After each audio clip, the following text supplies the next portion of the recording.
സീത എന്നുള്ള പേരിൽ ഞാൻ സിനിമയൊക്കെ എടുത്തിട്ടുണ്ട്. ഇവിടെ സ്ത്രീകൾക്ക് ഭൂരിപക്ഷം പേർക്ക് ഒരു ഹിന്ദു ഫിലോസഫി അനുസരിച്ച് ജീവിക്കുന്ന ആർക്കായിരുന്നാലും സാധാരണ പേര് സെലക്ട് ചെയ്യുമ്പോൾ അവരുടെ ഈശ്വര വിശ്വാസത്തിന്റെ അടിസ്ഥാനത്തിലാണ് ഭൂരിപക്ഷവും ഇടുന്നത്. ഇപ്പോഴാണ് കണ്ടുവരുന്നത് ഹാഷു ഊഷു എന്നൊക്കെ രണ്ട് പദങ്ങളും ചേർത്ത് പെൺപിള്ളേർക്ക് പേരിടുകയാണ്. അല്ലാതെ അർത്ഥവത്തായിട്ട് പേരിടുകയാണെന്ന് പറഞ്ഞാൽ ഇത്തരം പേരുകള് ഈ ഹൈന്ദവ പുരാണങ്ങളിൽ നിന്നൊക്കെ എടുത്താണ് ഭൂരിപക്ഷം പേരിട്ട് ഞാൻ കേട്ടിട്ടുള്ളത്. അങ്ങനെ വരുമ്പോഴത്തേക്ക് അങ്ങനെയുള്ളവരുടെ ആരുടെയും പേരുപയോഗിക്കാൻ പോകണില്ല എന്ന് പറഞ്ഞാൽ പിന്നെ എന്താണ് നമ്മൾ ചെയ്യുന്നതെന്ന് പറഞ്ഞാൽ ഇത് പേരിന്റെ പ്രശ്നവും ഇതിന്റെയൊക്കെ പേരിൽ ജനങ്ങളെ തമ്മിലടിപ്പിച്ച് എല്ലാത്തിനെയും ഭിന്നപ്പെടുത്തി എല്ലാ സന്മനസ്സുകളിലേക്കകത്തും വിഷം കുത്തി നിറച്ച് മനുഷ്യനെ ഭിന്നിപ്പിച്ച് ഓരോ കാര്യങ്ങളില്ലാത്തിടത്തൊക്കെ കാരണങ്ങൾ ഉണ്ടാക്കി ഇങ്ങനെ നശിപ്പിക്കുന്ന ഒരു പ്രവണതയാണ് നമ്മുടെ മുന്നിലുള്ളത്. ആ പ്രവണതയ്ക്കെതിരെയാണ് നമ്മുടെ സമരവും ഉണ്ടാകുന്നത്.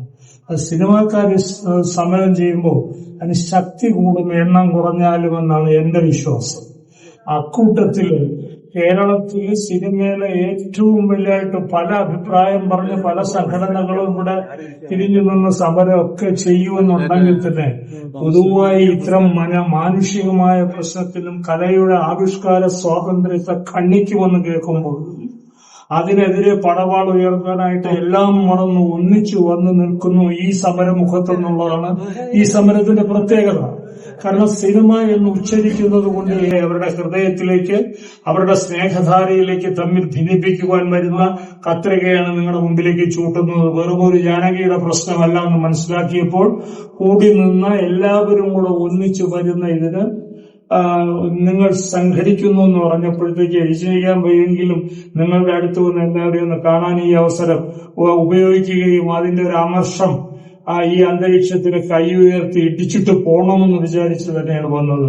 അതുകൊണ്ട് തന്നെ ഒരുപാട് പട്ടാളം ജാനകി എന്റെ ജാനകിക്കുട്ടി എന്ന് പറഞ്ഞ എം ടി വാസുദേവൻ നായരുടെ പ്രധാനപ്പെട്ട ഇതെല്ലാം ഇട്ടപ്പെടുത്തേക്ക് ഒന്നും ഒരു പ്രശ്നം. ഇന്നിപ്പോ ഇവിടെ വന്നു ഈ കേരളീയരെല്ലാം മരിച്ചുപോയിട്ട് പുതിയൊരു ജനത വന്നിരിക്കുകയാണ്.